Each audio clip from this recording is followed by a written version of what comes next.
I was no longer happy doing what I was doing because I felt like there was something else. And it was the hardest thing to get around because I was having success. I was beginning to work on the international stage. I'm doing this amazing opera production. There is something else for you that just became louder and louder and louder. And so it was 10 years and it's now taking flight. And what is Deeter doing? He's thinking about something else. Before we get into this week's episode, I'd like to quickly talk about the new studio that we're filming in. It's called Offset Studios. Myself and business partner Chris opened this up. Square foot, 4-set building. Each set has a different vibe to it. Our goal was to create a space for individuals and businesses to tell their stories through the lens of a camera. Each set has a different vibe. We have a 70s set, a speakeasy, a very bright white room, and a kind of old school hair and makeup. Our idea is to kind of fill this with creative individuals that are looking to share their story online. I think that's enough blabbing. Let's get into the show. Welcome to the Calgary Sessions. This is episode number 217. I'm your host, Jeff Humphreys. Before I get into it today, if you like this show, share it with a friend. That's, I think, the best way to create more exposure for this thing. So if you like it, please share it. Today's guest, he swung by the studio a couple months ago, was cool enough to bring lunch, was extra special, so thank you. But right away, I was like, no, this is it's going to be an interesting conversation. The way your wheels turn, your ability to think creatively, it seems like you can pull things together in a very interesting way. So right away, I was like, well, lunch is just the cherry on top, and you could actually like think and speak. So I was jacked to pull this together. So please name and who you are. I'm Deeter Schurig. I'm a Calgary kid. Start with that. Born, raised, came, left, came back. I'm a dad. I'm a husband. I'm a multidisciplinary designer, social entrepreneur, creative entrepreneur, artist. Whole whack of things, I guess. Yeah, and that was the cool thing about our chat was like you were, because I know what you do like full time, but I didn't know like what, all the different pieces, which is why the show is so cool because I actually get to figure out all the pieces live in the moment. Have you seen one of these? I have. Okay. And the reason I ask is just like, I always wonder like if people have context on how far back we go and what the story arc looks like. So walk this thing back. Well, you said where you grew up, but how you grew up, parents, siblings, school, jobs, all the random weird little things that were like data points on the board so that you could do what you're doing right now. Oh my God. That's incredibly exciting. Yeah, I have that pathway of a few podcasts in my head that I've listened to before, and I love just going for a walk and hearing people unfold their story. And so it's funny you say that. I'm going to cut in, obviously, but I went for a walk this morning, had one in my ear. I was listening to that Dr. Michael Gervais. It's like the Mastery. Yeah. He was talking to Seth Godin. Right. And it was interesting, as I was walking this morning, I was like, this guy, Michael Gervais, he was one of the high performance coaches for the Seattle Seahawks, the football team. I like the way he story tells. He's a smart dude. I like the way he story tells because I can kind of connect to it. When I was listening to Seth Godin this morning, it was so far above my head. And I felt like there was too many like word swaps, like semantics. I was just like, anyways, I got super confused because Seth was like talking way over my head. That's why I'm like these conversations. Absolutely. It's just straight up storytelling versus like this flex on education or knowledge or a theory that you have. I like the basic idea of like a true story. Yeah, absolutely. And we each have our unique stories, but we don't sort of unpack them enough. I don't think we share them enough, or we don't. I think currently in the time that we find ourselves in, everything is so fast paced too. Yeah. So I feel like the Calgary Sessions is a way of sort of breaking against that, right? And would I love to listen to them all? Yes, but you sort of have to be intentional that you're going to, right? Totally. Because if you're like you go for a walk and like I don't know, 37 minutes later you're not done, you kind of forget, right? Because you're in the story, and I think when you shut it off, you're like, oh, I'm out. It's so true. It's so true. I loved using it as a way. There was a few people that I met, and I love when people bubble up into your lives, and they feel like they need to be there in that moment for some reason, but you don't know why. You can't place them. And then on a few incidents, I'm like, oh, I'm curious about that person. And it just so happens that they're on a podcast, and you sit down and hear their story unfold and take a journey with them, right? So, so I guess maybe where do I start? I think maybe the thing that first comes up is that I'm the child of immigrants. My mother and father came from Europe in the 60s, kind of part of that story of settling in these parts, right? And my mother's Dutch, my dad's German. They ended up meeting here, and the rest is history, so to speak. And so that kind of unlikely combination of Dutch and German for various historical reasons kind of came together. I was born in Calgary and then consider myself a Calgarian, but ultimately grew up in the country just outside of Calgary, grew up on an acreage, went to school in a little town called Okotoks. And so I'm kind of a country boy. And, the things that informed my early days, I was very fortunate that my parents exposed me to things. They cared about arts and music, and my mother was a nurse, and she was very caring. She had deep sort of religious faith, and my father was interesting because he came out of World War II as a child who sort of lived through the war, and so I think trauma is a part of what defines him. But he's a beautiful soul in that and I relate this to me now, is he studied as a craftsman, so he's a woodworker, and he had a craft of being a pattern maker. And in making patterns is highly precise, specialized work that ends up supporting the casting industry. So you're casting manhole covers and you're casting pipes and things that support oil and gas industry and so forth, right? So it's very specialized. The margins and the details are required are very about accuracy. Yeah. And so he had that one part of him where he was trained, highly skilled woodworker. And then on the flip side, he was an artist and a photographer. And he found photography at a very young age.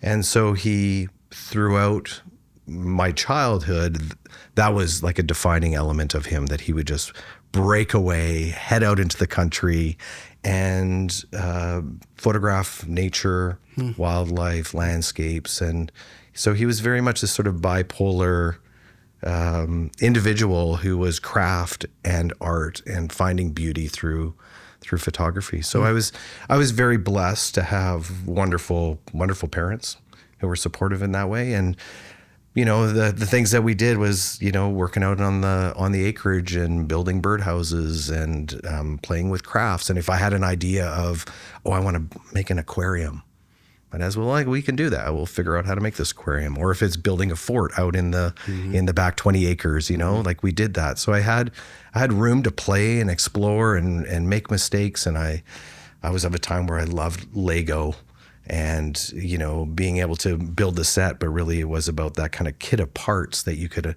unfurl and sift through and come up with your own creations and so forth. So that was like the early days. And I have a sister, a younger sister who's much brighter than I am, but had a very fortunate, good family unit and some exceptional friends growing up in that time who, I was lucky to say that we got into a little bit of trouble, but not too much trouble. And the things we enjoyed were, getting on our BMX bikes and riding until 2 a.m. and playing board games, playing lots of board games, video games, and so forth. But they are a unit of friends that I met from a young age that I'm still friends with today, which is pretty incredible. Even though we've gone to different parts of the world and we, some of them no longer live in Calgary. But I think that was something that I value so much, is just having that those people in your court that you can build histories with and, know you well and so forth. So that was very fortunate to have a good, really nice upbringing. Yeah. And I think throughout that early childhood years, and this comes with age, I guess, as you start seeing the moments that define you, or that were the moments that shifted your journey. And sometimes you don't register them for decades and go, oh, that was something. But one of the early ones that I remember was when I was 10 years old, my father would take me out on these photographic expeditions. And I might have been 10, 11, 12. I was young, and we had a camperized van, and we'd go up to Jasper in November, and we'd hike through, feet of snow to go up onto the top of the ridge so that we could photograph bighorn sheep rutting. And they come at each other and they hit off each other, and you're up on the mountain, and it's rough and it's kind of dangerous and it's like pretty extreme. And I'm there with my camera trying to take pictures of these bighorn sheep, and he's there, and I don't think he's really minding what I'm doing so much. Like, he's just so fixated as an artist and a photographer to capture these moments that I'm just kind of doing my own thing, but taking note of what he's doing. And that stuck with me, this like perseverance against the weather, waiting for the light to be right, waiting for the moment to happen, to document it, but also to tell a story that's interesting and engaging and dynamic and considers the composition and so forth, right? And so the one that I was going to relay is that I remember being taken out to the middle of nowhere, and it was called Many Berries, Alberta, and it's in the bottom southeast corner of the province. And it's prairies. You've got Montana, not very far to the south, in Saskatchewan. And we went out to photograph sage grouse, which is a large North American bird. And it was mating time. And so they go out onto these, they call them leks, and they're dancing grounds, right? And so we go in the afternoon, we set up a tent and a blind, and my dad has sound recording equipment, and we pitch a tent, and we got our sleeping bags there, and we sleep through the night, and then 4:00 in the morning, you start hearing this boom, boom, boom, boom, boom, boom, right? And what's remarkable, and it's kind of like a ridiculous story to talk about, because there are these big grouse that are dancing on the plains. And so what they do is, the males in particular, they ruffle their feathers and so forth, and they have these huge air sacs that look like breasts effectively, and they blow them up and they fill them up with air, and they bounce together, and it makes this very odd percussion sound that goes, and then what was remarkable about this experience is that we're there with our cameras and our sound recording equipment and documenting it, and it was so interesting, because for me it was the middle of nowhere, right? It was the middle of nowhere in the prairies, in all directions you just see flat, but it was a place where these birds had been coming for generation or millennia or however long, right? And I don't think that understanding never stuck with me, or it didn't land until in more recently, because those birds are now near extirpation. So they're near extinction. There's no place for them, and I'm like, it's so incredible that this vast land where I had this profound connection with my father photographing birds, that it doesn't have room for them anymore, right? Which is remarkable. And so that was, that I've come to that realization now as I'm getting older, and I'm thinking about my children and the future they're going to have and the world that they're inheriting and so forth. And what I find, like, what was lovely about the childhood experience is that my dad and I took photographs. I had a photograph that turned out pretty well.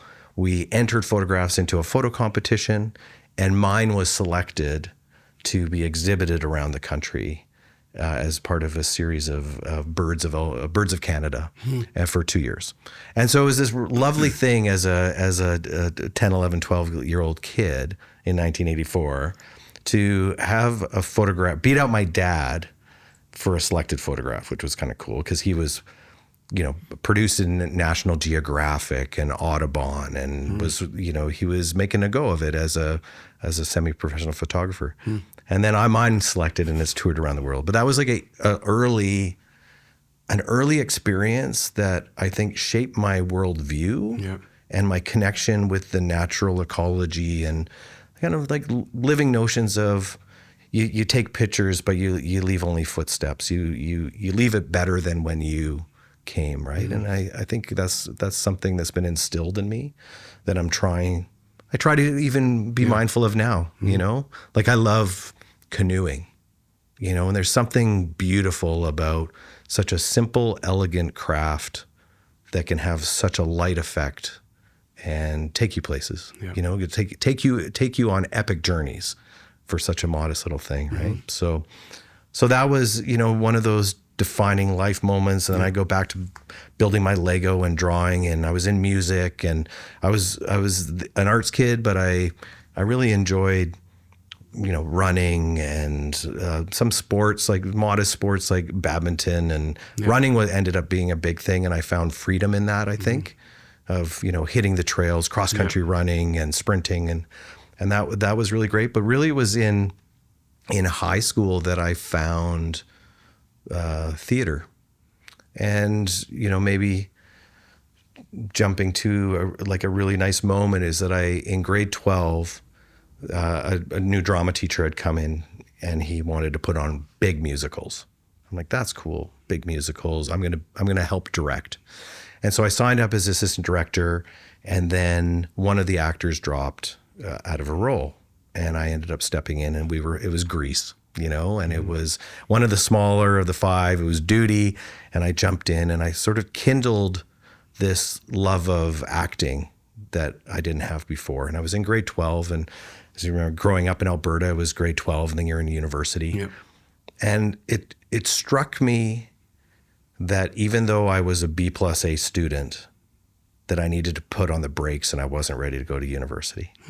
So I ended up telling my parents, I dropped math 30 with like 70%, even, you know, and I was like, this isn't going well, I'm dropping it. And the teachers were like, what are you doing? Deeter, what are you doing? You're like you're an A student in other stuff. You should be going to university. My parents were confused, like, what are you doing? And I said, relax, everybody. I need to take this time for me. And it was like this early sense of having agency and going, I'm dropping this intentionally so that, and I will come back to it, and I will read it. I will take it next year, but I need to have, this is critical to my destiny somehow. And I need to calibrate. And what was interesting was I finished, you know, grade 12, and I didn't graduate. And I had that math 30 over my head, but I came back an additional year and I went, I want to be in the main stage, which sounds like ridiculous now, right? Yeah. Like you want to be in a play, like, right? That's what you come back for. Yeah, that's what you're coming back for. And I said, I'm doing math 30. I'm going to do this college level class, and I'm going to focus. I'm going to do this main stage program. So it was Oklahoma, the musical. And what's interesting is that for some reason, and I don't know why, I was driven to have a leading role. And so over the summer, I started taking singing lessons and came to the auditioning. And I'm like, I'm just going to do this. I'm going all out, and I'm going to play Curly, and I'm going to do this. And it was a big singing role. And I wasn't necessarily a singer. I maybe had a little bit of raw ability, but, you know, not really trained. And so I started getting lessons, and it was like weekly lessons. I auditioned and I got the part. And that was really exciting, because now all of a sudden, you know, for the coming 8 months of the school year, like from September until May or so, when we open it up, it was like rehearsals frequently and singing lessons and all that. So I focused on that. But I also decided, because I was involved in industrial art and visual communications, that I also wanted to design the set and do the set design. And it was strange because I didn't know what set design was, but somehow I just knew. It was a thing. And it was like no different than the Lego somehow. It's like, I am going to create the landscape that's going to support the story that I want to tell. And there's going to be a few moving parts. And it was really cool because it was the first time I think that it was at a scale where I was thinking about the entire stage, and this is now like a gymnasium, high school gymnasium stage. So I had to think about scale, and I built a model to figure it out. And I didn't nobody had taught me this. I just was like, I got to figure out how this is going to work, and where does the orchestra go? And what about Judd's Playhouse? And so we ended up creating this set design that had a barn and a house, but the barn opened up and a truck came out of it and created another stage. And then I wasn't happy with where the orchestra was, like to be down in the audience. So we put them up in the attic of this barn. So we kind of created a 2-story barn. Wow. And then for some reason I got fixated on the materiality, and maybe it was growing up in the prairies and all that kind of thing, where I thought, I want to harvest real barn board so that it has this sense of always being there. So as an 18-year-old kid, I'm like, damn, that was like pretty cool to like pull those things together. And so the production was a success, and I had this wonderful experience of being able to not only imagine and ideate and create a design, but also to execute and work with others and have an idea translate into physical plans and have it built, right? Because I wasn't able to touch everything, but I had to certainly convey and share what I wanted that design to be. And so I was supported, which was fantastic, and I was part of an ensemble, and some of my buddies were in the show. And that was what was so incredible about putting on the brakes, taking a moment and a pause and going, this is going to be okay. It might not be the path that everybody's taking, but I'm doing it in a way that's considered and thoughtful. And what it did was, as soon as I started getting a bearing, I'm like, oh, I actually think I want to do theater as a pursuit, as audacious as that is, And my father said, if you can do something that you love, you'll never work a day, And so it's like, that's amazing. And my mom was always there supporting. Yep. And so I said, I want to study theater. What are the options? And so a big defining moment was, I'm going to go to Toronto. I'm leaving Calgary. I'm going to Toronto. And I applied to a bunch of different schools, got accepted. And that was sort of maybe the end of that sort of chapter where you have this upbringing and all of this exposure and all of these interests and not sure where you want to go, needing to press pause, needing to reassure people that you're going to be okay. And then actually setting a rather bold ambition, right? And, and I think I'm just thinking about this now. Like I was relaying this to my kids just like yesterday, your grandparents, they might seem like they've worked hard all their lives, but they came over with a trunk on a boat, right? And they went across the Atlantic with one trunk, and that's what they came with. Yeah. And I packed a trunk and sent it to Toronto, which is remarkable. Like I took one of my parents' old trunks. Crazy. And I put the stuff in it and sent it to Toronto on a truck and went into residence and started studying theater and thought was like, or not even thought, but I was focused on, I wanted to be an actor. I was like, I am going to be an actor. Which is obscure, right? Which is obscure.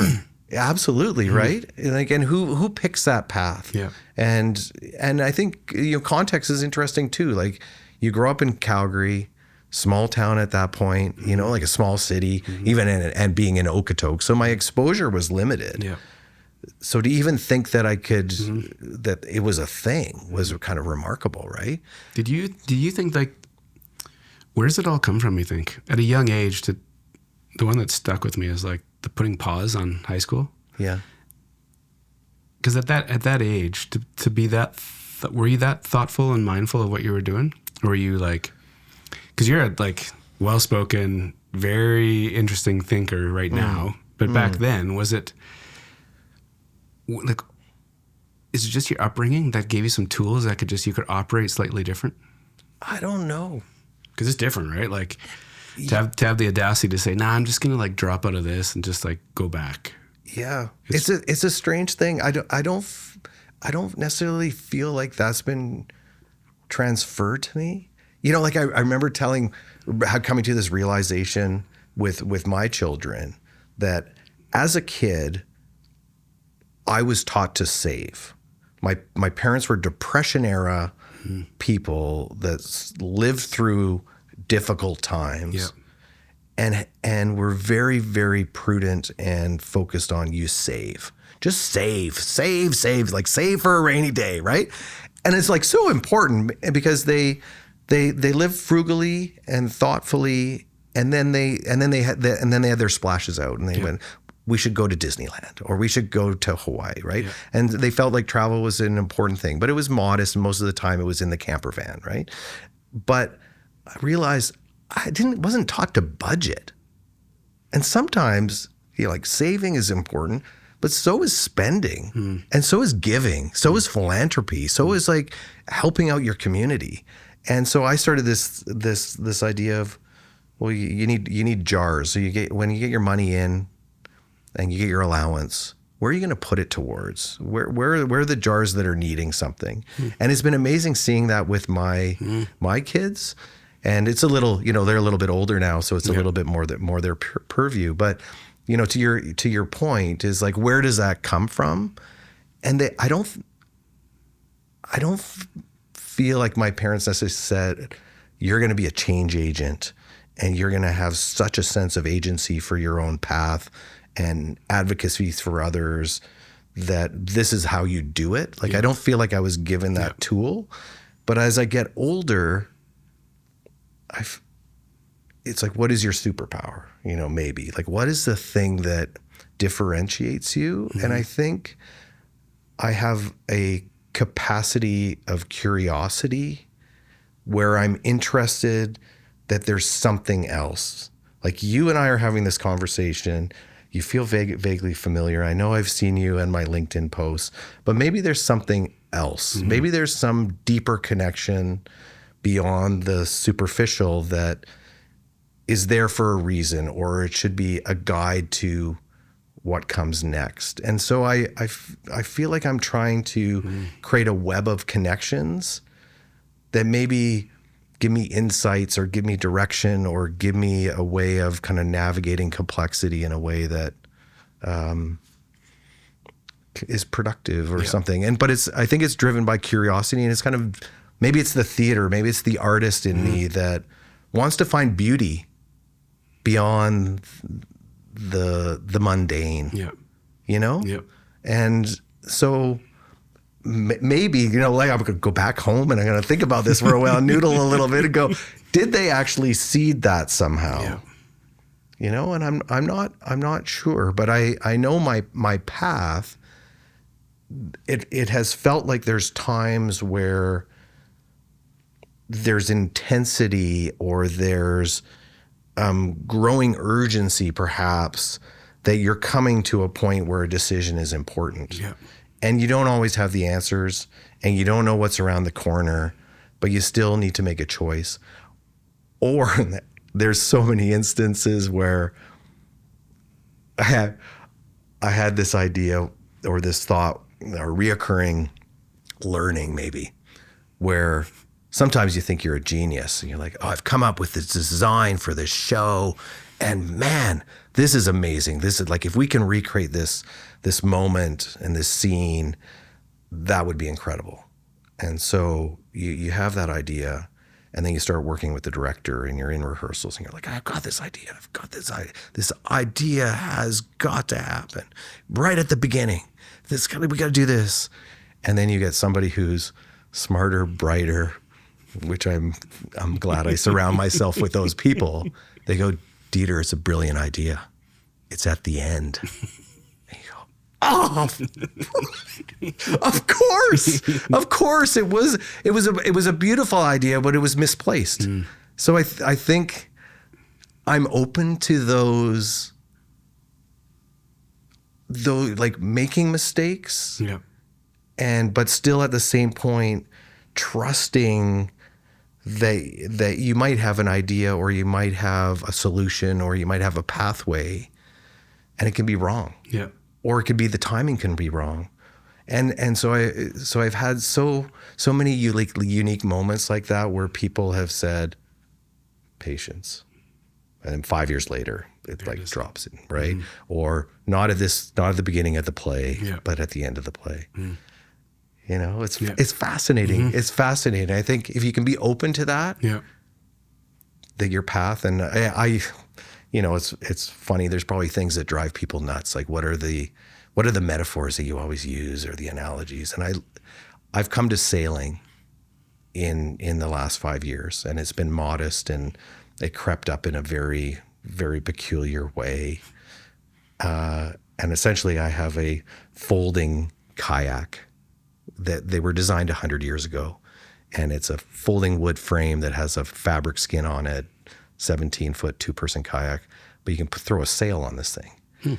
And I just love the fact that, and it's a great idea or a way to inform strategy or leadership or a desire within your business, is that you need to know your destination. You need to know your North Star. You need to know your purpose and why you exist, your mission and vision, for example.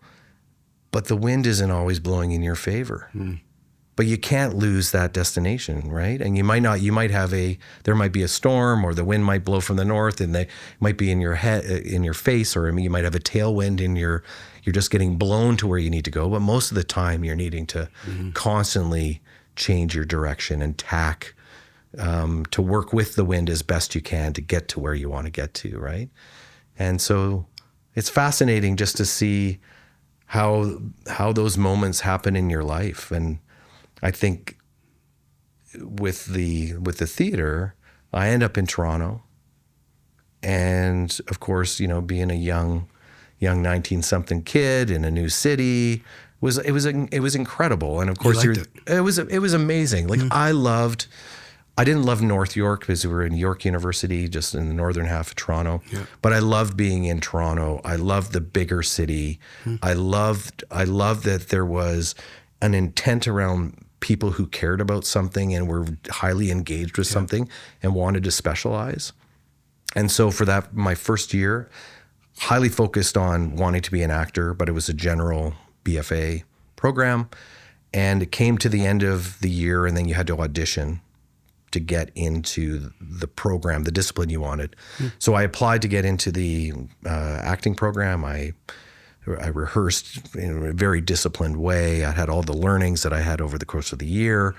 And it went from a program of 140 students. It was the largest theater program at that point. So 140 students in the whole program, relatively small compared to other programs. But only 16 people got into the acting program for the next 3 years. So it was highly intense. You had other people coming from other institutions. I auditioned, and you had to do a song, and you had to do a couple monologues, and you had to deal with the winds and the redirection. And okay, now you're on the edge of a building, and you totally changed the intent of what the monologue was. Go with it, right?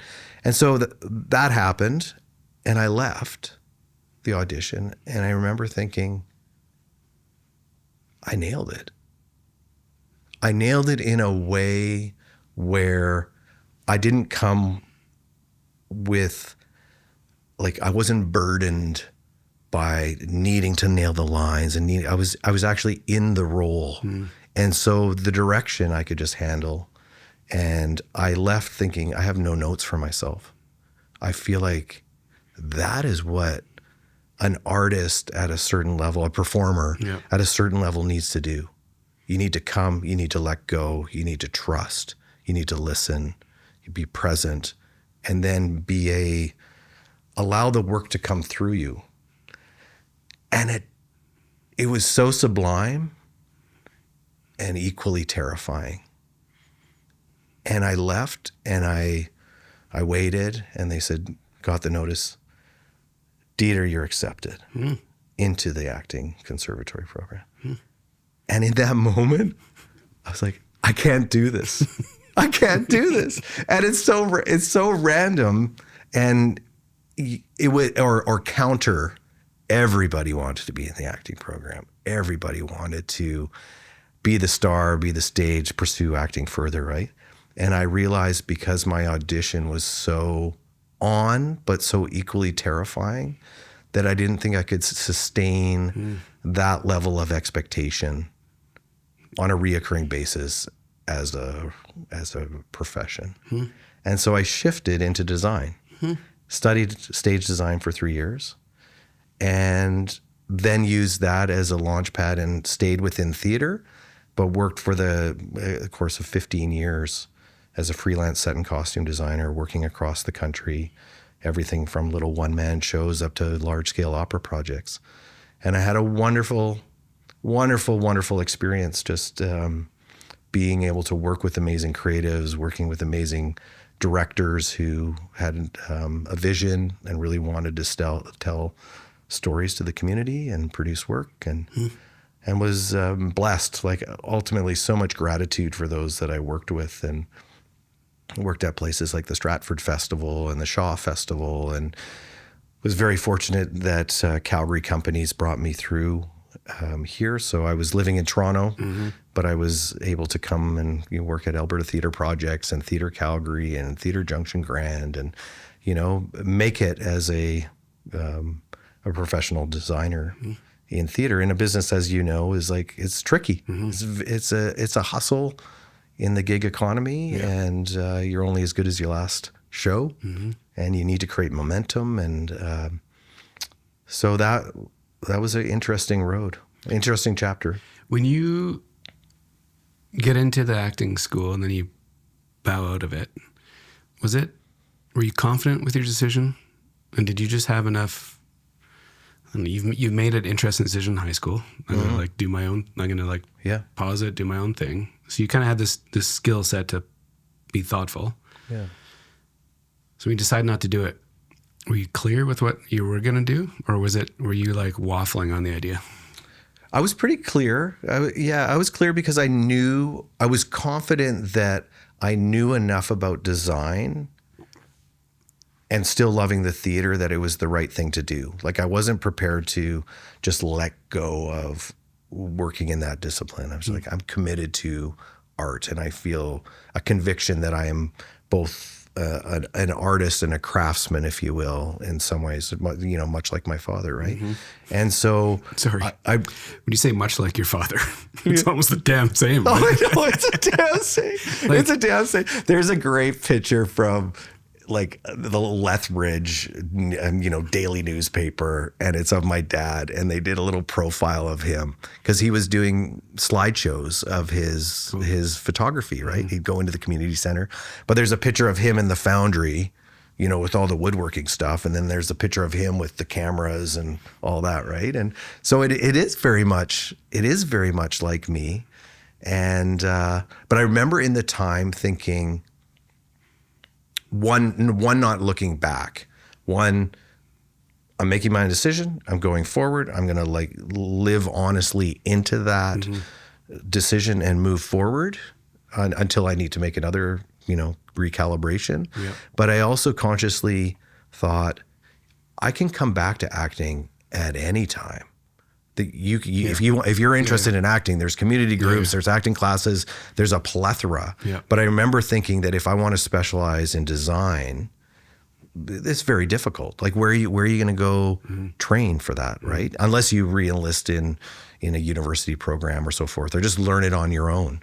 So it was very conscious and deliberate that I could get the training, and then I could come back to acting. And I think honestly in that time, I thought, I'm going to come back to it.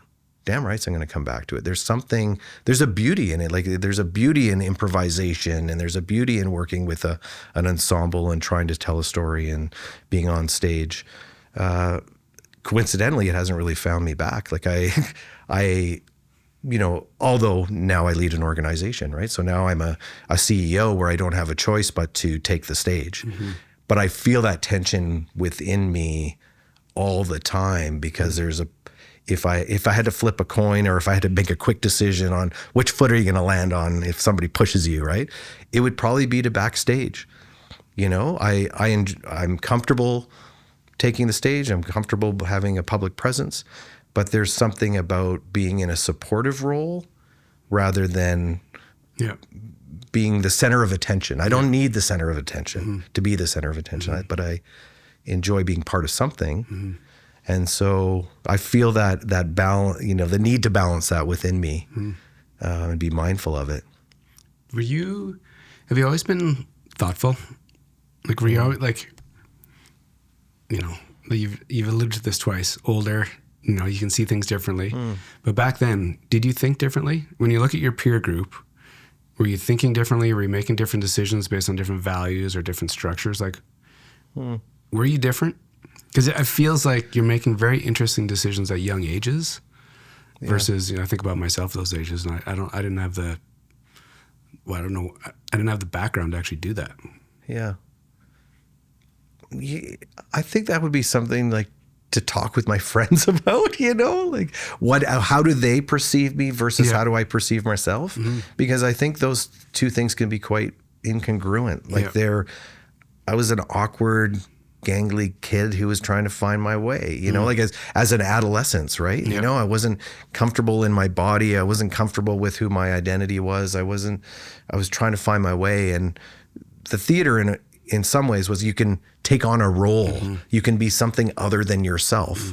And there's a beauty in that. Like there's something, and I still love it to this day. It sort of gives me shivers, is you could be in the middle of the apocalypse, but the show has to go on, right? And so you're working in a black box and you're telling a story and you're playing with the lights, and it's the only thing that has your attention, and obviously in a very aggrandized way. It's like this is everything, and we're on a deadline, and we got to open to the audience, and so there's a real beauty in taking on another persona or creating another space, right?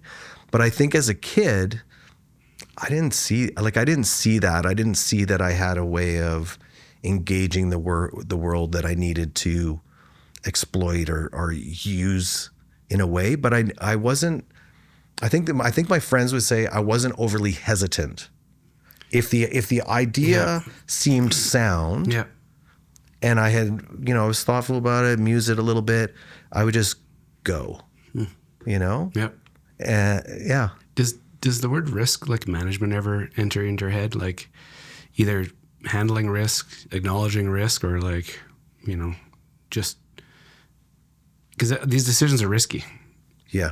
You know what I mean? Like from high school to deciding to go to like theater school, it's a different path. It is. Whether some people might say it's riskier because you're not getting lawyer, doctor, engineer, the traditional thing. Yeah. But even like getting into that whole world, did risk ever did it ever factor into your decisions? Or were you just weighing things and trusting yourself? I think really it's sort of the entrepreneur in me that if it's worth it, the risk fades into the background. Yeah.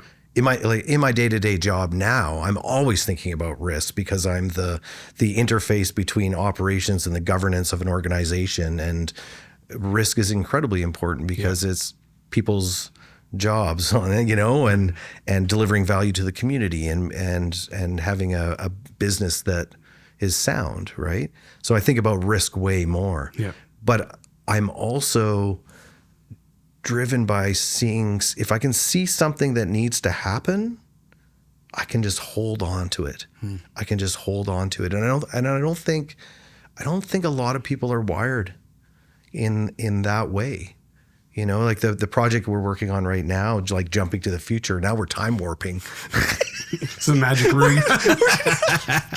We're time warping between the story of getting there but it's, we're working on this audacious plan to restore 2 heritage buildings in the city. And it's historic Fire Hall number 1 and the Northwest Travelers building. And they're 1911, 1912. And they're really important heritage buildings that are part of the story of Calgary. And we're looking at how do we conserve them? How do we make use of them? How do we have them as a vital urban redevelopment that supports arts and culture for the next 100 years, right? And it's just fraught. It's just fraught with risk. Like what happens when you open up that wall of that old building? There's going to be stuff that you never knew that was there, right? Or you do the structural analysis and you start construction and then problems happen. And so it's incredibly fraught with risk. But if I lived in that all the time, or you live within the bureaucracy of a large organization like the city of Calgary, it's just going to come to a dead halt and die. And the artist doesn't want that, right? The artist has a vision that they want to come to fruition, right? To be born, to be out of the ashes, become something that's remarkable. And so I think that's something in me that I can't let go of. And the challenge is how do you manage it in a way that is respectful of your family and the bills that you have to pay, or the organization you're with and the comfort of the board of directors and your shareholders, right? Then it becomes really interesting because I think I can move quite quickly. This is something that we need to do. Quick assessment. Is it worth doing? Is it going to matter? Is it meaningful? And then move through that really quickly. Your set design career, 15 years. Is it set design? Is that what it was? Stage design. Okay. Yeah. So when you're doing it, bouncing around, there's like manual labor, there's a lot of creativity. Did you, when you're deciding to leave or forced to leave, or when you're in it, does it feel like you're in the exact right spot? Like, did you trust where you were? Did you think this was going to be a career for life? Could you see it playing out for 25 years, 30 years? Did you know what you're into and where it was going to go? Yeah. Because as a creative human, I don't know, like doing the same thing. When I say the same thing, same job title for all these years, I'm wondering like what starts happening, like do you start getting pulled in different directions? Is something shiny over there? Does your energy change for around creativity? Like what happens over all those years? Yeah. So a couple of departure points is you graduate and then you go, now what? Because it's got to be a finite industry, like that. There can't be. You don't go on the LinkedIn board or Indeed and be like, there's not 10 set decks right there. No. And everybody has their own pathway to getting there. And somehow, I think one of the things, and maybe that's a superpower, is this kind of notion of naivety. I value that. Like there's been times in my career where I've just openly said, I'm going to be naive about this. Even though I've done it a few times, there's something beautiful about walking into a theater or a show and being naive about what you're going to see or what you're going to expect, and somehow leaving yourself open to receive as much as you can. It's very easy to get jaded.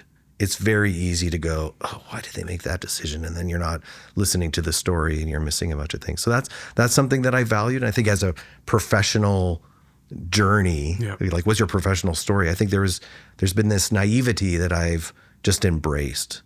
Like I think it's ironic at this point in time that I'm running a social purpose real estate company. That was not part of the goal. Like it was just on the playbook. It was not in the playbook, right? Like I was showing up, doing work that mattered, finding purpose, but that was not the trajectory. I wanted the effect. Like I wanted to influence change, and I wanted to, leave the community better with the skills that I had. But I think the journey along the way, when I finished my degree, I'm like, now what? First thing I did was I went and tree planted. So I was a tree planter for 3 years. And tree planting was amazing because it was performance driven. It was, you're getting paid by the tree. You're dealing with tremendous amount of adversity and weather. And I often describe it or remember it as being like similar to the army. Like you're trudging around stuff. You're in trenches. You're getting blown around. But it was a way to make money. And so I made money, put myself through school that way, 3 seasons. And then I thought, I'm going to go to Europe. Like I need to change my context again. I need some inspiration. And because I had made a few connections, it allowed me to be audacious or naive enough that I could land work in theater and just go. And so I went to London, lived in London for a couple of years, and ended up pursuing that in earnest, and then quickly realizing how difficult it was. And so I ended up teaching computers and working in a ski shop and, doing the stuff for the working holiday maker visa. Yeah. I was working at the English National Opera doing front of house. They had this amazing international student card, so you could just walk into any show an hour before curtain and see it for 10 quid or, 10 pounds.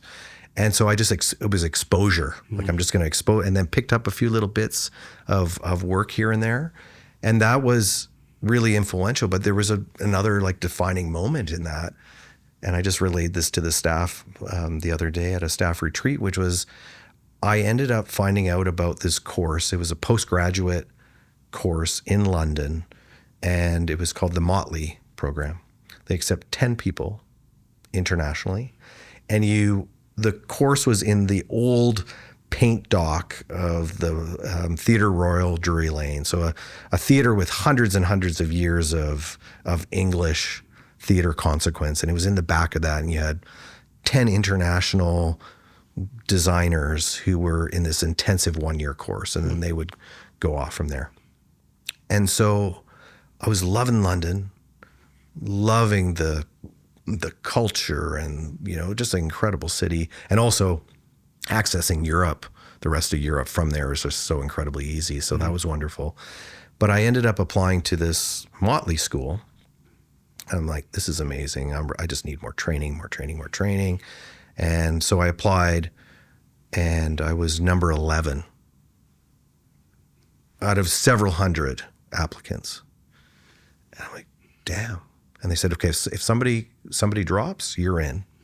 We love what you're doing. We love the way you're thinking. We love the perspective you bring. And so nobody dropped. And they said, please reapply next year. So I'm now going into my second year of being in the UK. And I'm like, this is going to work out perfectly.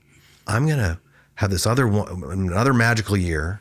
I'm like noodling on my creative practice and, doing a lot of sketchbooking and stuff and picking up little bits of work here and there. There was momentum, there was energy, there was excitement.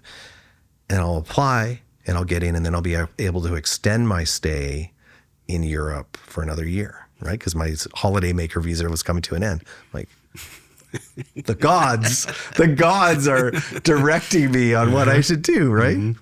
So I apply, and I flat out don't get in. And it was another one of those moments where you think, oh, this is destiny. This is the path that I'm on. And what ended up happening was, in retrospect, it was the greatest thing that happened, because I had lost my way.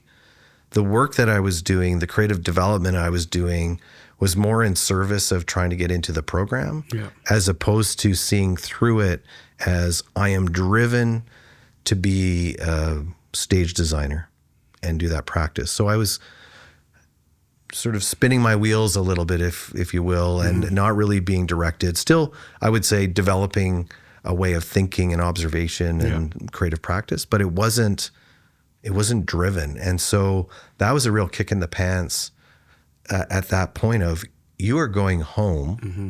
Where's home? Mm-hmm. Are you going to go back to Toronto? Are you going to go back to Calgary? Where are you going to be? And then what are you going to do? Mm-hmm. And it was a motivating factor for me to clock it, that it doesn't always go your way. And sometimes there's decisions made for you that you are beyond your control. Yeah. So that was the moment that really kickstarted my career, and there was some urgency, and how do you pay rent and so forth. Mm-hmm. So I landed back in Toronto. I ended up starting teaching at York University. So I started teaching design and drafting and so forth. I started working with assisting designers, other more established designers on different projects, picking up my own little projects here and there, and pulling it together. And welcome to the gig economy. Welcome to where you need to know not, as much of where you are and what you're working on now, but what's also coming up next, and what's the pipeline of work, so that you don't have the gaps and you don't have the breaks, right? So I think I got really into that hustle, and I was having success, and I understood momentum, and I understood trying to line things up and building relationships, and you're hobbling along for quite a while, and I did it for about a decade. Coming out of school, and it takes a while. Yeah. It takes a while to establish a practice. Like a decade's no joke. A decade's no joke. To be like just kind of cobbling together and making it work. And oh, so true. So true. And it's interesting, right? Because you can work on these small projects and they don't pay very much. And then you it's an important project, and it may have, as an artistic endeavor, it may have incredible value through one lens, but not, pay your bills on the other end, right? Or not advance your career and so forth, right? So I think it's important for young people to be to develop a sense of how do you strategize, and what's so tricky. And I'm so appreciative of those that pursue wanting to be an artist, because it's harrowing, what is your craft, and how do you develop your craft, and what is the story you want to tell, and how do you market that and communicate it, and how do you turn it into a viable business? And there's so many different things that somebody needs to think about, but just putting pen to paper and writing something or taking a position takes agency and audacity and the desire to create something, right? That the creative artist life is tricky. I've had enough artists on the show, and I'm a creative thinker. The ups and the downs, like they're kind of uncomfortable. Like they are. Like when you're a creative person, when it's working, for me it's like I'm like vibrating. I'm vibrating in the world. I'm like in the matrix. I can like pull things. It all just makes sense. Yeah.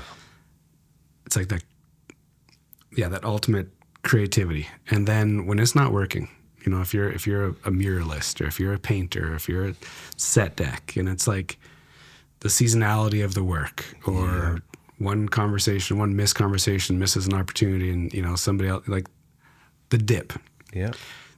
Did you have the same kind of roller coaster as far as in your kind of set deck career? Was it, as a creative person doing it for a decade, trying to like pull it together, was it an up and down, and could you manage the ups and downs?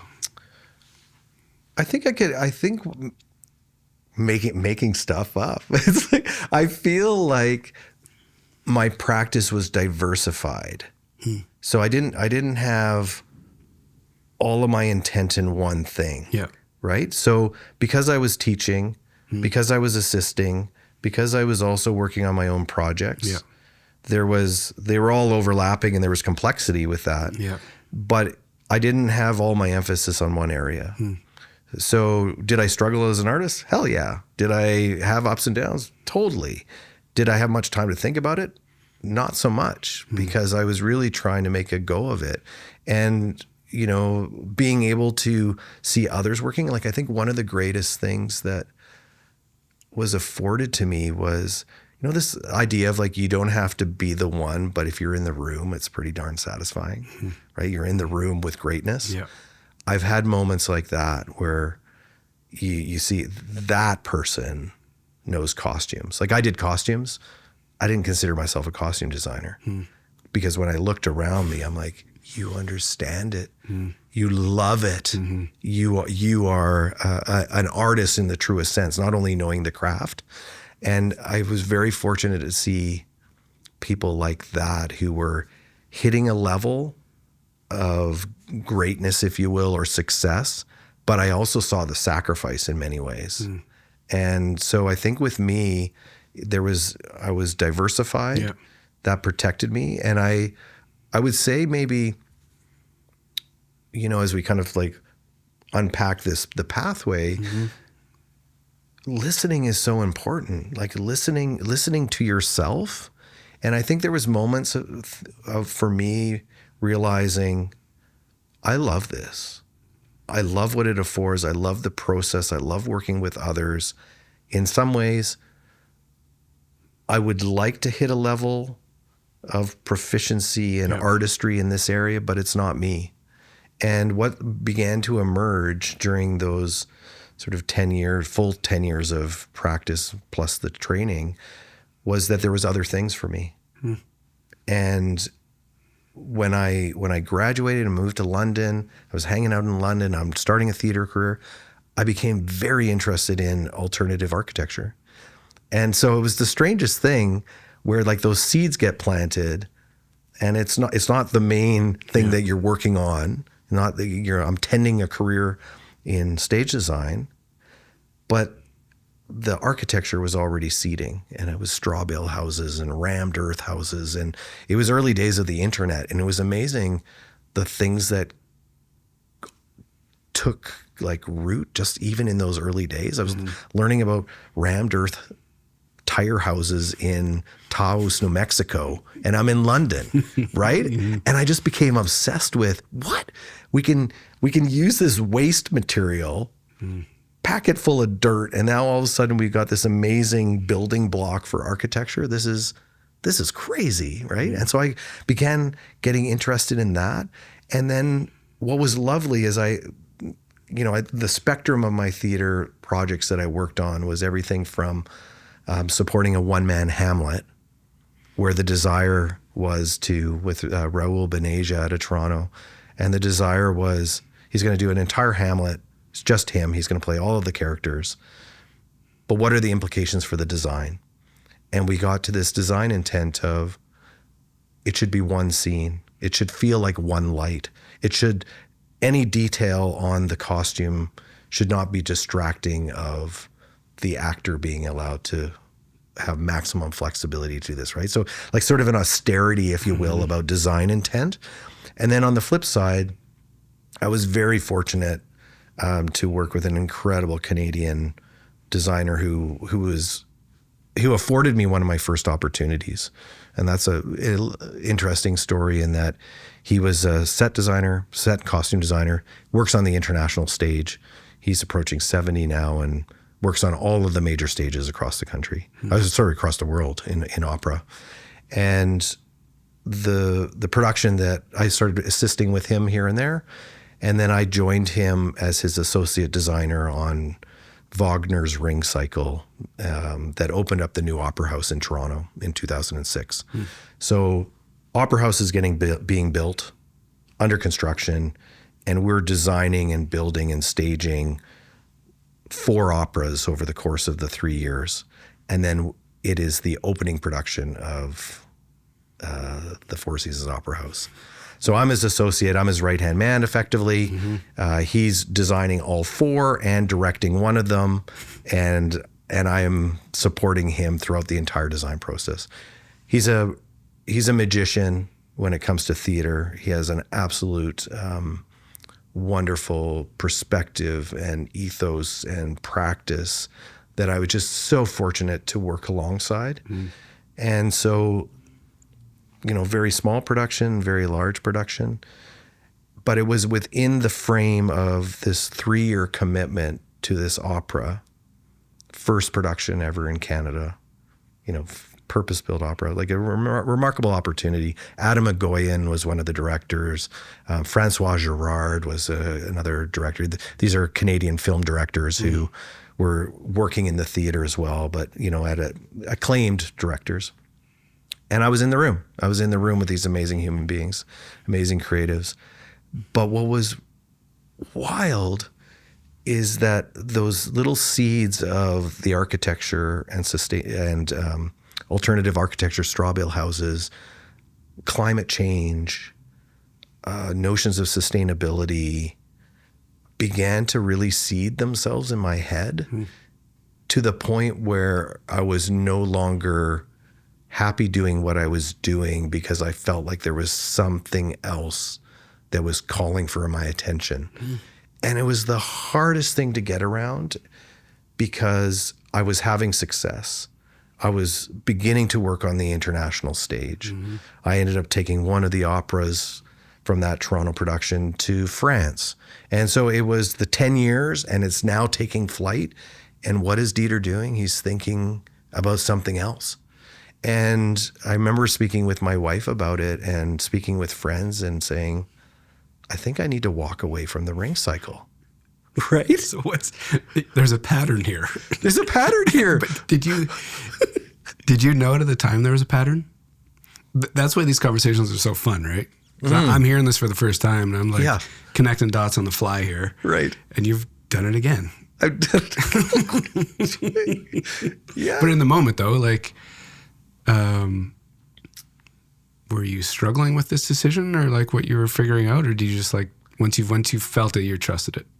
I would say it was struggling with it. Because you were at a point, right? Like you were. I was at a point. Like I was at a point, and I would say the duration, really it's 96 to 2006. It starts getting seeded, and then 2001 happens, right? And 9/11, and that was a really definitive moment for me where it was unsettling for anybody who experienced that day. I know right where I was, and I was at the Shaw Festival, and we were putting on a show, and I was walking into work that morning in Niagara-on-the-Lake in Ontario, and it was blue sky, and I was like, this is an Alberta day. Amazing. This is an Alberta day, and I walked into the theater, and we were having a lot of trouble with a World War I piece that we were working on in the theater, and it felt like it didn't have any bearing, right? Because it was like talking about war, and we're so distant from war. And then all of a sudden it was war that day. And that moment just was like unsettling, and further, while it validated, this is, I think, the kind of maybe the paradox in a way, is that it validated the art making. Like we need to tell these stories, even if it's a story of the past, it may have incredible resonance and learning for today, So it validated the art, but it skewed my place within it. And what I think what I really realized is that, one, it was beginning to affect my mental health in a way where I was like, there is something else. There is something else. I'm doing this amazing opera production. There is something else for you. That just became louder and louder and louder. And I would have a conversation with my wife, and she's like, you're having success and you're going off, and what about? And I'm like, there's something else. And so I had this moment where I said, I'm going to leave the ring cycle. It was early on, 1 year in or so. And I'm like, I think I just need to like shift gears. I'm going to talk to Michael and tell him I can't see this through to the end. And I ended up going back to London, met with a friend. How old are you when this is kind of happening? This is like early 30s. Okay. Early 30s. So, like you're in it. I'm in it, right? I'm an adult. I'm an adult. God. And it's like, what is that? So I went to London, and this is where, surround yourself with people that are smarter than you. Surround yourself with people who see it from a different vantage point. Because if you're in it, and you might miss something. And I met with my friend Miranda, who is an established set designer, who was a friend of one of my teachers, actually, who I had become friends with. And she's like, Deeter, architecture school will forever be there. This is a once-in-a-lifetime opportunity to work on a very significant artistic endeavor for Canada, where you're working with the best of the best in a way that is going to contribute to the cultural landscape in this new theater space, in the new opera house. And it's of a scale and an opportunity that's not going to come again. See it through to the end. And I went, oh yeah, that's a good, well, that's a good perspective. Say it that way. Right, you say it that way. Yeah. So maybe I should just like calm down, have patience, settle into it. And that's what I did. So I just thought, okay, I'll do this. I'll keep, looking and researching on the side in the time that I had. It ended up being an incredibly intense project, especially when we loaded into the new opera house and we had 13 weeks of tech, 80 to 100 hours a week, and 4 major operas that were working in rep. So we'd load one in, load it out, turn in the other one. Like it was quite an incredible endeavor, and a remarkable thing to be a part of. And in hindsight, I'm so absolutely thankful that it was something that I was part of and I saw through to the end, because completing something is like a lesson to carry forward, you know? And so I think the thread that you were kind of talking about was sort of navigating this creative practice, and when do you listen and when do you struggle? And so all of those things were peppered through, like struggling, not sure if I should do it, having success, not believing in the success. You know, we always talk about like the notion of imposter syndrome. I don't know if I had imposter syndrome, but I didn't. I knew that I wasn't as good as others in some areas, you know, and being comfortable with that. But also then realizing that somehow there was something else for me. So you finish it. You don't opt out. I don't opt out. And when you finish it, what do you have? What's bubbling up? When you see the finish line coming, are you excited? Are you nervous? Do you already have your next plan in play, or like, what'd you do? Yeah, that was a very awkward transition because I still had other work after it. So we opened in September, and 13 weeks of technical, and then 3 weeks of running the show, and then I was done. And it was just, that's sort of it, a little bit of cleanup. And I was taking one of the operas to France in the summer. So I knew that was coming. I had a little production in Ottawa, a little 3-hand show in Ottawa where I had design deadlines due, and I hit burnout. So I basically, 80 to 100 hours a week for 13 weeks straight, plus whatever came before that. It was a lot, 6 days a week. And so that was my first instance where I felt burnout, and it took me out. And it wasn't leadership burnout. It wasn't emotional burnout. It was just exhaustion. Done. It was just done, right? And so I ended up calling the director and the theater company. I just said, look, this is a little show coming up. I have nothing in me. I think it's doable that I will get something to you. I don't know when. And I had to just unplug for a couple weeks, 3 weeks, and not do anything, and gradually felt the artistic impulse come back. And they were very gracious, and they sort of understood. And so I hit the kind of second deadline, and for the show in Ottawa. And then I had a few other things as part of my practice, but the shift was I knew that now I needed to pursue that other the shift that I was looking for, that calling. And what was that calling? And I didn't really know. And I knew that I loved architecture. I knew from when you do those vocational studies in grade 8 or something, what are you going to be when you grow up? It's like, oh, you might be this or this, or these might be good avenues. Architect was always there. On the board. Right? I was always a builder. I was always a spatial thinker.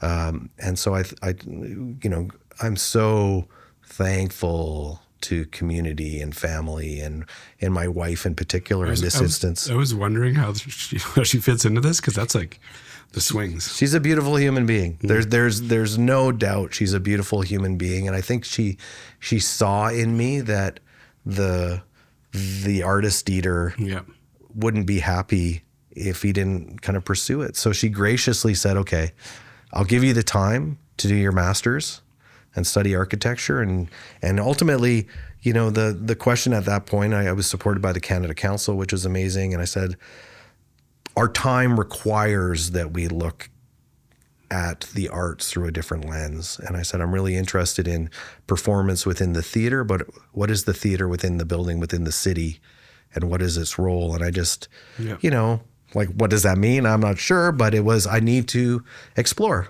I need to pause. I need to stop the hustle, right? And it's survival within the creative context. Is having project after project after project it's a lifeline if you can do it. But I needed to stop it. Yeah. And so I ended up applying to multiple schools across the country, and coincidentally, Calgary brought me back.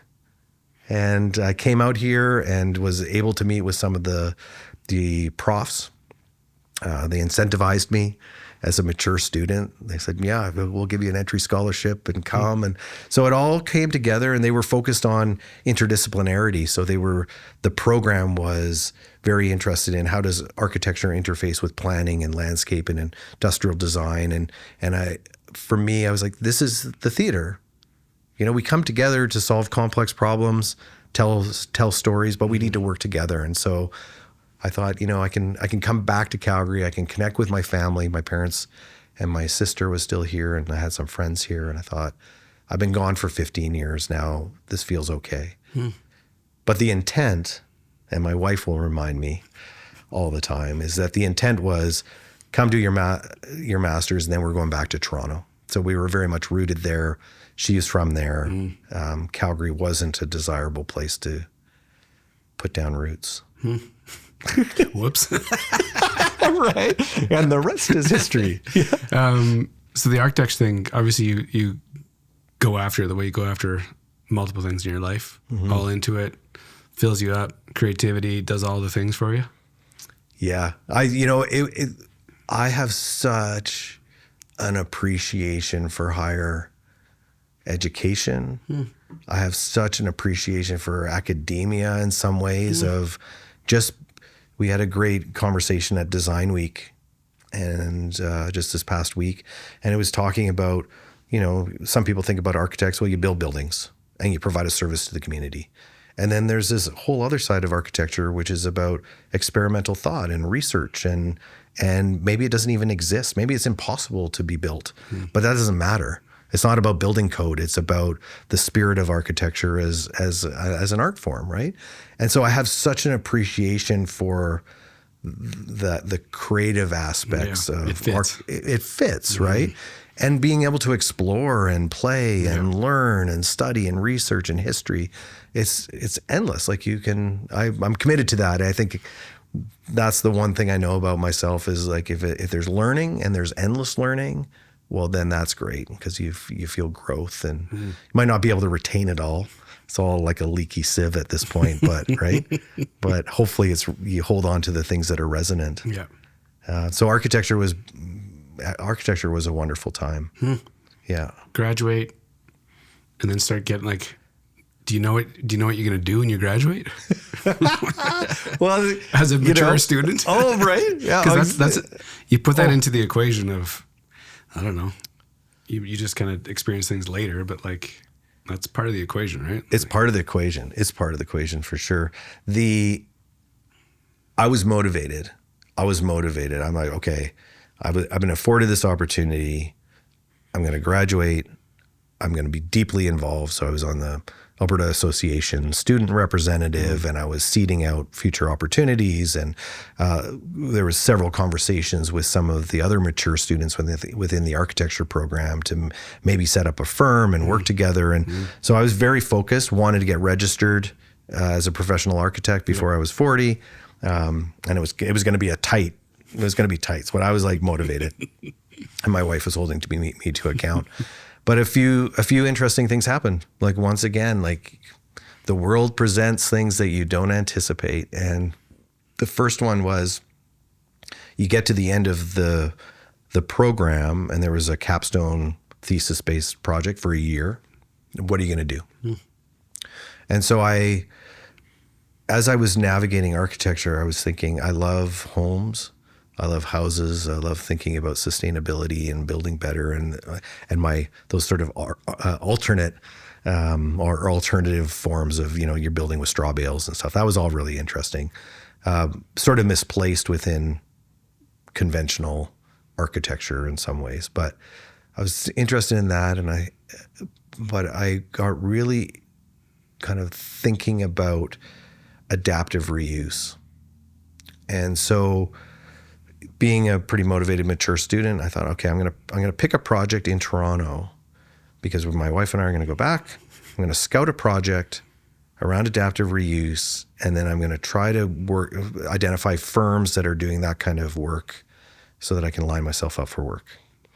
So I went to Toronto, and I thought, I'm gonna do a theater project. And there was the Factory Theater was there, and it was in a sort of 120-year-old building. And I thought, that would be cool. I'm going to look at that. I'm going to develop a renovation plan and, maybe think about sustainability and how do I improve the building and so forth. So I went to Toronto, met with the artistic director, and he said, "Oh, we've been thinking about this already." And he kind of pulled out the plans and showed me. And I had this moment of no, Scarred. No, it's compromised now. It's already been done. There's already this audacious idea that you've brought. Yeah. And I sort of got on the plane and I went back home to Calgary. And I thought, there's something in that idea of doing that kind of project, but why am I picking a project that's 4,000 kilometers away that I'm not going to jump on a plane and go back and forth and back and forth, back and forth to get to know it? It's actually you're going to design something in Dubai and you're never going to go there, right? It's going to be that kind of connection with the place, or you do it only a few times. So you're building on you're kind of making this intervention into the landscape and not even really considering the landscape, knowing the landscape, knowing the land. And I realized that kind of that very intimate quality of theater I needed to find somehow in the work that I was going to do. So on the plane back, I decided that I was going to focus on King Edward School, which was a vacant school that was about 2 blocks from where I lived in Marda Loop. So 100-year-old sandstone school, been sitting there, largely inactive since 2001. They kind of closed it down. So now we're in 2000 and what is it, 7, 8, 9. And I realized there's something about that, about thinking global, but acting locally in your community with something that's close. And so I thought, I can study this. I'm 2 blocks away. I can see it at night. I can see it in the morning. I can see it at sunset. I can walk through it. I can, see how it's engaging with the community. And so I decided to focus on this building right in my neighborhood. And it was more than enough in terms of a academic project, because I'm like, okay, this is an entire block and it's got older additions that are attached to it and so forth. And then at the same time, and I didn't write this. This is just the way it transpired, is that the artistic director of Theater Junction connected with me and he said, "Deeter, I want you to join our artistic team and be the designer on this new production." And this is a 4-year master's program that I've undertaken, right? And I think, I could do that. 100 hours. I could do my thesis and I could design this show, right? It makes sense. I haven't been paid in a while. My wife would be happy. I can do this. And it felt right. So I said, yeah, okay, I'm going to do this. And then thankfully, a friend of mine, a smarter friend who's got a sense of seeing it from a different perspective, he's like, "Deeter, this is a great thing. You should call the work with the theater company research, and you should go through ethics, and you should call it outright research, and really lean into the fact that you're this artist who left the theater to study architecture, who's now coming back to theater to see how it can inform architecture," right? And I'm like, that's genius. Thank you. Thank you very much, right? So now I'm still working on it. I'm an active researcher within this production. I'm committed to that as a professional, but I'm also a researcher studying it and trying to see how it can inform architecture. And so it's a kind of a ridiculous thesis question. It was, how does the performance research affect the revitalization of King Edward School? Because it was a very specific place. And it was like a wonderful time. It was a wonderful time because I was able to go back into the practice of working with actors and designer and directors. And it was a creation-based project. And the thing that struck me when you were asking about what are these kind of clues that tell you're on the right path or not. And the thing that struck me was, I love the art that I'm making, but I don't have agency over which art I'm making. So I'm in this kind of pipeline of, the theater company decides on their season, they select the directors, the director calls the designers, they build their teams, and you do the show. It wasn't, I want to tell this story and I'm going to create the art to tell that story. And so that was something that kind of stuck with me. But within the context of this production, there was no script. The creative team started from themes. They started working on improvisations. We did a lot of offsite research, vision quests, going out into the Badlands, trying to figure out what kind of story we wanted to tell. And so I had this very intimate connection with a creative process that was very unique, and I was embedded as a contributor right from the beginning. And so that was, you're working on this creative process, and then you're going back to the building and studying the history of these sandstone schools and the history of sandstone within Calgary and the response to the Great Fire and then the life cycle of these buildings over time, then going back to the theater. And those two ideas start commingling. They start kind of getting knit together, and they start to overlap. And, one of the ones would be like King Edward School was built in 1912 and the Grand Theater was built in 1912. And so, well, what does that mean and who cares? But it was of an era, of a time within our city. And so I started developing kind of unique roots and connections to Calgary as well as to the artwork. And there was I think I feel comfortable talking about this moment, is that throughout this whole time, my wife and I were also looking to build a family. And that was, it made sense to leave theater and go to architecture from a practical point of view. So that sort of justified, we're going to have a family. But we were having trouble. And it wasn't kind of playing out as we thought. We started looking at infertility issues. And what emerged was this sense that there was nothing wrong with us, but they couldn't figure out why it wasn't happening. And at one point we just said, okay, our path is going to be different, and we're not comfortable with a certain level of treatments and so forth, but we want to be parents, but we don't need a biological connection. And so we decided to pursue adoption. And it seems kind of random, maybe, within the context of this interview, but it was obviously a really defining kind of experience, Fits right? Perfectly. Right. And very, and very visceral, I would say very visceral for my wife, who had the kind of deep longing of the physical need to be a mother.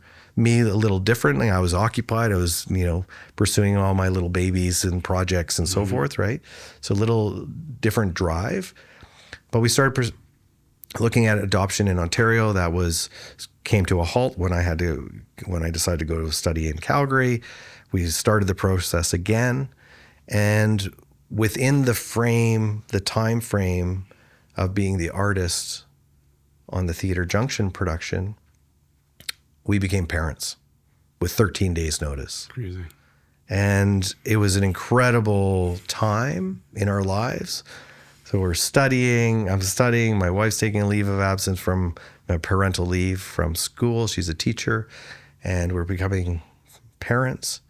And the kind of short, truncated story is that shortly after becoming parents, it got complicated. And it was contested, and birth mom wanted to go through, birth dad didn't want it to go through. The relationship was far, far, far from perfect. And we were stuck in limbo of being the caregiver for this newborn baby, and just needing to steward, if you will. And what's remarkable about it to me is that it became of value to the artistic practice that I wanted to conduct. And I think on a very maybe superficial level, or a very frank level, is like, why should that matter? Why should your personal life and the things going on matter to the physical construction or ideation of a building, to architecture? But what was beautiful about my experience is that I was an artist as part of a creative practice with a group of other artists and being part of an ensemble where everything about our lives defines who we are as a creative, and it's what we bring to the art. Mm-hmm. And so I use this kind of idea of like, if you have a physical barrier, you bring that on stage. And some things you can overcome and some things you have to work around, but they are part of something that defines you. And so as we were creating this theater play, Deeter just happens to be dealing with an interesting parental issue. Mm-hmm. But what was remarkable about it was a very intimate learning about stewardship, about connection, and heritage. Somebody was coming into our lives who didn't share our heritage, our bloodlines, but we were to be their parent and they were to be our child and we were to look after them. And they weren't something to be owned. They were just something to be cared for while they were with us and they could go. And the limbo of not knowing how long we had was profound because we didn't know whether we would have that time with them over years or whether it was going to be months. And so my wife had the challenge of, becoming a mother and not knowing whether it was going to stay. Mm-hmm. And then I was in this kind of intellectual academic frame and artist frame and trying to take the learnings from the creative practice. And so that was like something very intimate to me, which I think speaks to what drives me on a greater level. Yeah. It's like, why are we here? What are we doing with the time that we have in this place, in this city, in the time that we live in? What are we stewarding? What are we caring for? And so what if it's not ours to own? We don't own the river, but we should care for the river, for example, right? Mm-hmm. And so all of those learnings happened within the context of architecture research. And it's wild because you have to sort of process it. And it gave me a way of being, a way of engaging, a way of thinking about the world as not only an architect, but also a kind of a change maker. Mm-hmm. And so thankfully my beautiful kid is still with us, and that resolved itself. And he was a Thanksgiving gift that came on our wedding anniversary on Thanksgiving. Wow. And was born. And then coincidentally, we got pregnant on Mother's Day, and my daughter was born on my wife's birthday. So we have this like fairy tale life of those things that kind of hit things of dates of consequence and milestones, but they shape. Yeah, it's a very beautiful way of poetry. There's poetry to the story, I think, in that. So those times, like I think you can get lessons anywhere and apply them to the work that you're doing. Yeah. It's tricky though to find the lesson can be a struggle sometimes. It's not like it's not find it, No. I'm sure there's moments where you're like, so it's so true. Why? Like now? Yeah. It's so true. Yeah. Sometimes they come much later. Yeah. But sometimes you don't see them. Yeah. So the maybe leading into the kind of the end of the architecture is that I'm doing the show, I'm working on King Edward School, and the adoption happens, and I end up taking a little bit of agency with the work because I find out the King Edward School is coming up for sale. And I've been sniffing around and I'm going on Jane's walks and I'm meeting with the community and meeting the heritage planner, and there's something going on. This building is coming up for sale. Yeah. So I write an article to the Fast Forward magazine, and I said, we need to do something. This should not be condos. Yeah. This should be a building that we celebrate its heritage, but we transform it into something meaningful to the community that recognizes its legacy as a hub for the community, right? Place of learning, a place of discovery. And so I write this article, and I get a call from a gentleman named Reed Henry.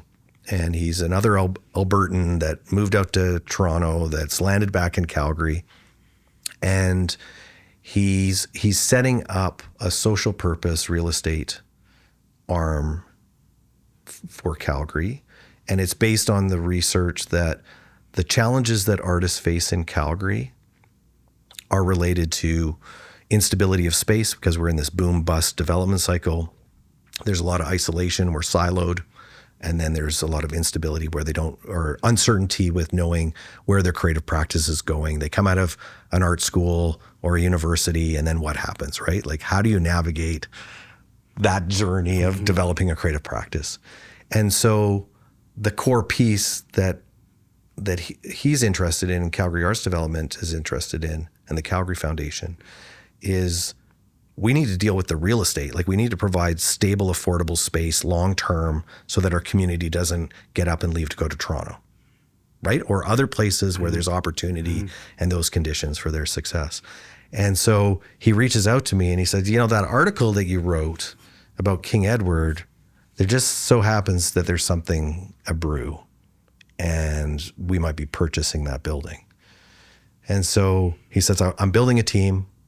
We're creating cSPACE. So we're now becoming a founder. We're creating the organization to receive this old school, and then we're going to undertake the redevelopment of it all. And he says to me, he goes, I want you to join my team. I'm building a team. You're like number 2. Just come on. And I said, no, I want to be an architect. I got to finish my thesis, and then I'm going to go off and be an architect. And he says, Deeter, this is your thesis. Like, we are actually going to do your thesis. You set out into the world this aspiration that you needed to find a way of being a change maker, effectively. That the theater path wasn't enough, but you valued the theater path, and you wanted to build on the theater path and the arts path. But you wanted this aspiration of being a change maker. This is it. And now you've studied architecture. It's the fusion of architecture and the built environment that we're building as an organization to do this. This is your thesis. And what's remarkable, Jeff, what's remarkable is I couldn't see it. No way. Even though it was right in the front of my fucking face. Like, you're writing it, you're planning it, and it's planning it. Here it is live in 3D. I couldn't see it. I couldn't see that my notion of architect, or the opportunity to do what I'm doing now, which is like just slightly adjacent. It's like, you could be a developer or you could be an architect. You're studying architecture. You still practice architecture within development. I couldn't see it. And that, like, it's still to this day, that's remarkable, because sometimes I consider I have capacity. I go, I can think about something. I can consider something. I've got some resources and some experiences, right? I couldn't see it. Wild. And it seems like absolutely ridiculous to say, but I couldn't see it. And and ultimately, sort of results based, is I wanted to finish my thesis. And I was like 6-7 months out, get through it, finish up the design, close it out, defend, you're done, right? And so I read, once again, he was like a gracious human being. He waited 6 weeks, and then he came back and he said, Deeter, like, we're doing this thing. I'm building a team. You put yourself on this path. Come join me. And I said, sorry, Reed, I can't. I said, what I will do within the context of the research of the work that I'm doing, why don't I join your advisory committee? So community advisory committee, technical advisory committee. I'll continue work on my thesis. So within the time frame of this, that was all working well. The adoption happens. And then the adoption gets complicated. And then Reed comes back and he says, coming back again, what don't you get? And I said, you know what? I can't work alone. I can't work alone on this academic project, because our family is in such a heightened state, not only being a new parent, but having this uncertainty in front of us, that I can't work alone. So what I will do, and I kind of took assessment of my life and said, okay, I can't finish my thesis. Somehow it's got to get done later. I've just got to take a leave of absence. So I took a leave of absence. Then I looked at my other obligations and I went, okay, I still want to be that student rep on the Architecture Association. And I still am committed to doing the design for this play, like hell or high water, regardless of the region. I need to be the designer that gets this across the finish line. And then, so I recalibrated and I told Reed, I said, I will come work with you in 4 months. Can you give me 4 months and I can close out these things? And he said, done. So we open the show. Great. We end up surviving the adoption. I land at Calgary Arts Development, my first day of work. I get the codes to the computer. Reed's giving me an orientation.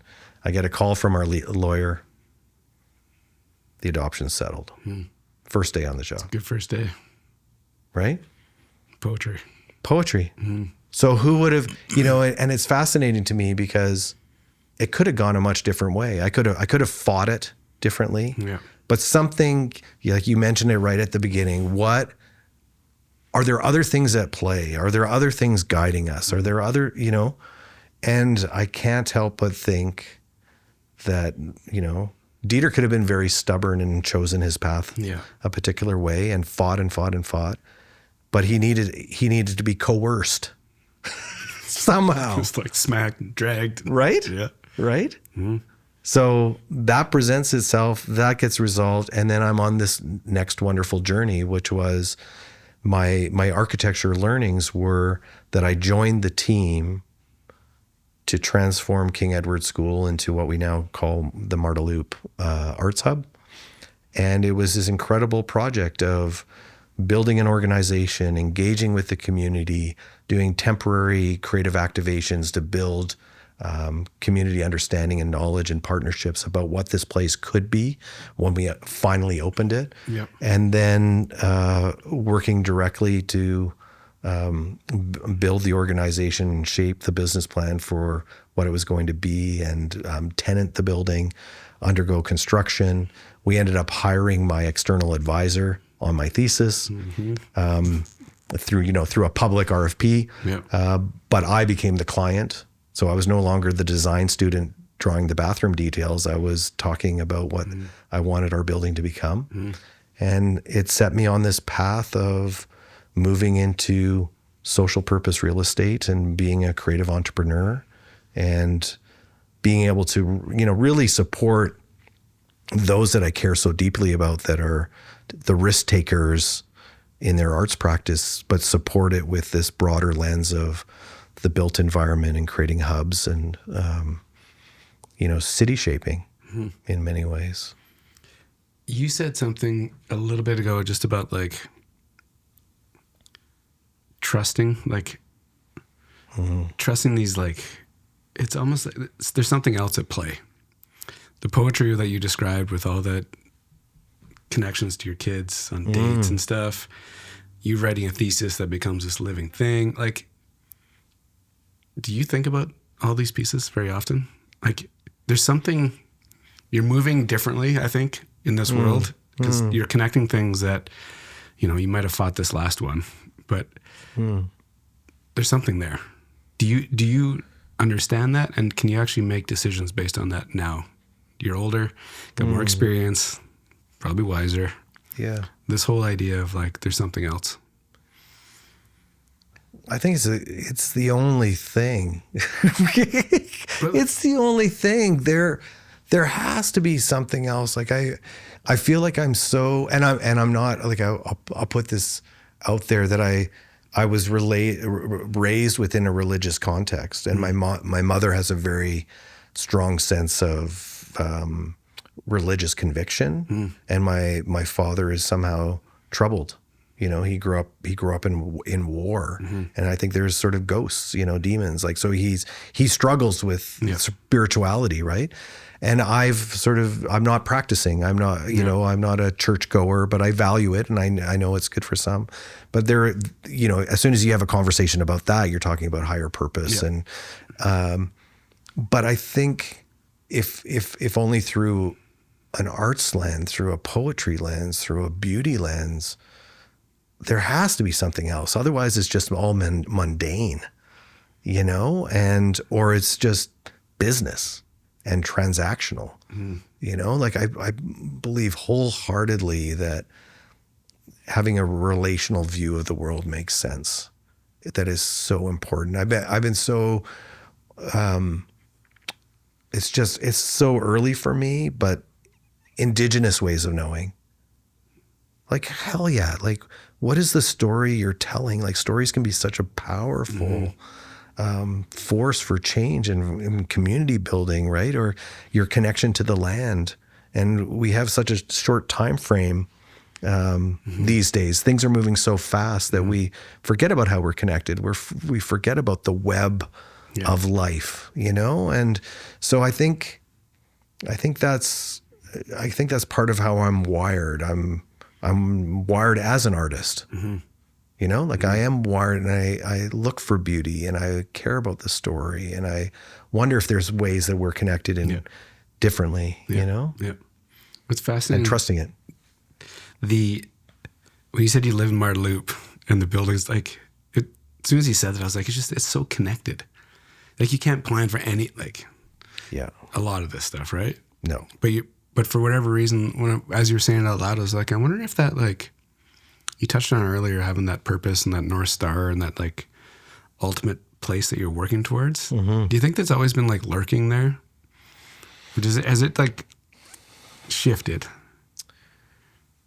Probably shifting, probably having greater clarity, is something. I think maybe, hopefully we're all on our own little hero's journey in some way and trying to find out what our North Star is and what our purpose is. And I think there's many people who struggle with it much greater. Yeah. Like, I'm very fortunate to be part of tech, and it's, with other business and the other entrepreneurs, and they don't have the same connection to social purpose as I do. Yeah. Like I don't need to question it. It's there, finding business success or personal success or professional success. Those are all different dimensions, but having purpose as a driver, if you've got that sorted out, then I think it all can fall into place, and it's tricky in our world. Like I think it's very, very tricky. Yeah.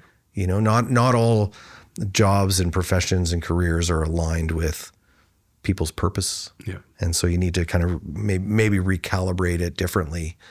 I'm trying to think about, and maybe this harkens back to our kind of early conversations. Like, where are you? You're a founder entrepreneur, or you're an artist? And I think for me, I think I'm both of those things. Like I do think about growing business and growing our impact and what is the next stages for our organization. Yeah. But at the same time, I'm also trying to reconcile what is my artistic practice, right? Reconcile is a good word. I thought, that's like a big piece of you. That's just yeah. I've come to this notion of creative placemaking. Like the culmination of the thesis ended up being, well, is this a design thing? Well, you didn't really design it anymore because now you've brought in this architect and, sure, you've informed it. And then you did this theater piece. And what was that about? That's not really the project. But what ended up, the kind of culmination was that my thesis ended up being a 500-page book. And it became structured as acts, like a play, 4 acts. And it basically encompassed learnings that were almost presented as scenes. Yeah. So that adoption story, we're getting pretty far out there, right? Like that's, for some, that might be a tangent. Like, what does this have to do with anything? I'm like, it has everything to do with everything. And this is core, right? And so that is a scene within an act, within this tomb, which is ultimately, it's not the bricks. it's kind of the mortar, Yeah. right? And this idea of creative placemaking, how can we use creativity and artistry and cultural practices to build places of value, ends up being about all these little things that are interconnected. It's like the conversations that you have with individuals and heritage planners and the stories that you want to tell, or, the artists that do a temporary art activation that's setting the stage for what that place will be when it's finally restored. These are all tools within my creative placemaking toolbox that informs my creative practice, right? Mm-hmm. And it's all connected. It's all connected. When you think about where you are right now, from the days in Toronto of like working on set design, landing in this spot right now, could you have ever fathomed it, that this job even existed, that this opportunity might, like, how do you ever think about actually where you are right now and like, holy shit, this is this culmination of all these like weird experiences? And I say weird because it's not traditional, right? Like, yeah, it's non-traditional for sure. I think when you look at the dominoes, which I right? That's why this is awesome, right? Right? Because I know it. We first get introduced, and you occupy a certain spot in the city, and the dominoes. Now that I understand, I'm like, this is why it's so fun, right? Mm-hmm. Right. So when you look at those, it makes perfect sense. Yeah. If you look backwards, Completely. like I can take assessment and go, here's a guy who understands architecture and the built environment, sustainability and arts and culture, and he's lived it and breathed it and drank the Kool-Aid. It makes perfect sense, right? Mm-hmm. Did I ever set out to be the CEO of a social enterprise? No. It's not even in the. It's not, like, how do you even define that, right? Yeah. Dude, does it make sense of how I got here? Yes. Am I a fit for the job? Clearly. Will my time come to an end? Yes. I never wanted it. I never was looking for it. What we do, the purpose, having that kind of influential role within the community was something I wanted. I didn't understand the responsibility that comes with it, which only, further, the longer you do it too, I think the more you feel the gravity of it.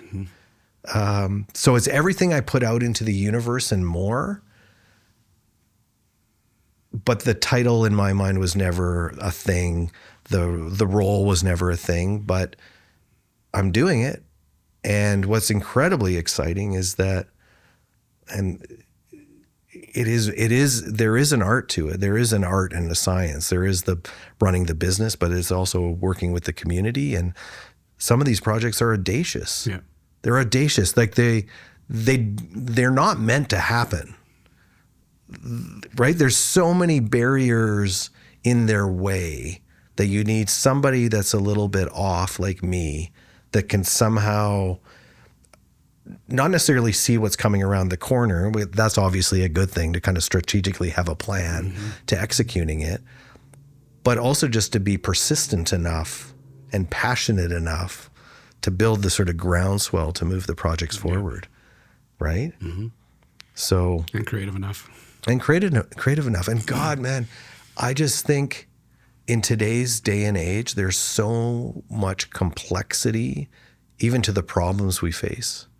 Whether it's the fires or whether it's I think the climate is right up there. How do you solve well, you can't just solve it, but we need to be creative in clearly how we adapt, how we respond, how we evolve. So we need people. We need creativity more than ever. Yeah. Creative thinkers more than ever to come up with unique solutions and pathways and processes for dealing with some of the things we're contending with. Yeah. Yeah. Thanks for doing this.